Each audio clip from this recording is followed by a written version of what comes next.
Hi, it's Alaska Granny. Today was such a beautiful morning. I took a few pictures. I thought I would share it with you so you can enjoy the beauty that's Alaska on a nice fall morning.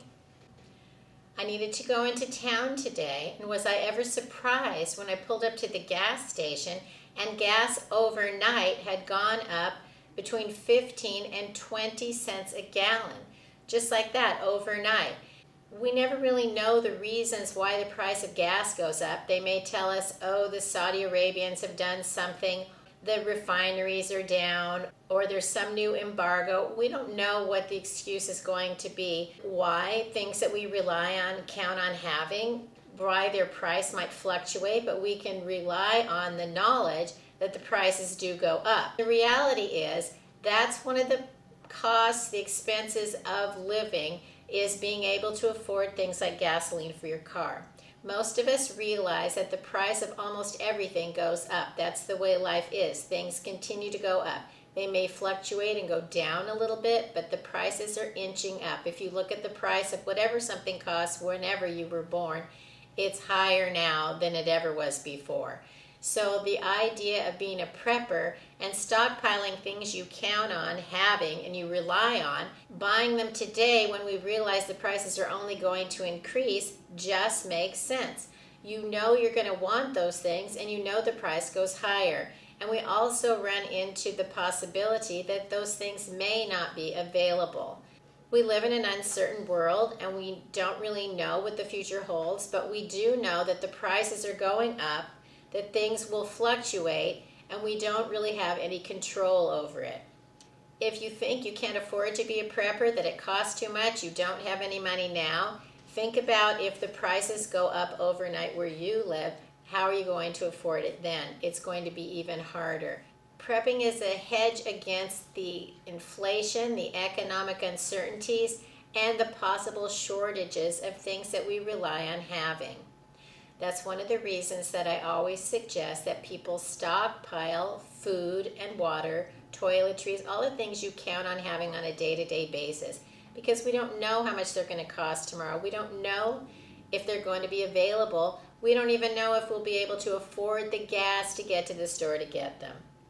It only makes sense to have the things you need on hand so that you don't rely on outside sources to provide for you. You provide for yourself. One of the strategies that I also recommend is always keeping your car at least half full of gas. When your gas tank starts to get down to half, that's when you need to fill up. Suppose you waited until it was completely empty and then you went to the gas station and it indeed had gone up 20 cents overnight. It's going to cost you twice as much extra to fill it up because you needed to buy 20 gallons instead of 10. It's also important that you set aside cash. Build up an emergency fund, have some cash on hand, have small bills. You can do it a little at a time, because if you think times are hard today, what are you going to do if tomorrow everything costs 10 cents more per item, 20 cents more per gallon, 30 cents more for a can of food, 40 cents more for a loaf of bread? We can't control what the price of things will be in the future, but we can control how we're ready to respond to it. If you've stockpiled some food and if you have built up your emergency fund, you're going to be far better off, able to deal with that and ride out the storm while we figure out what to do next. Make sure that you're doing the best that you can with what you have. There's always a way to pinch back a penny, add a can of food, add a dollar bill to your emergency fund. There's always things you can do today, because trust me, the future can look bleak and it will get even harder to provide those things in the future if you haven't already figured out how to do it today with the availability that you have and the funds that you have today. Do the best you can so that you'll have what you need no matter what. On the way home, I had a great opportunity to see a family of moose crossing the road.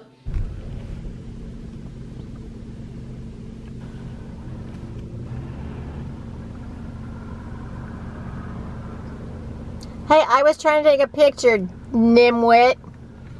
Unfortunately, Alaska Granny road rage experience. If you liked my video, I hope you'll share it with someone you think would also enjoy it. You can learn more at my website, alaskagranny.com, and I hope you'll subscribe to the Alaska Granny channel.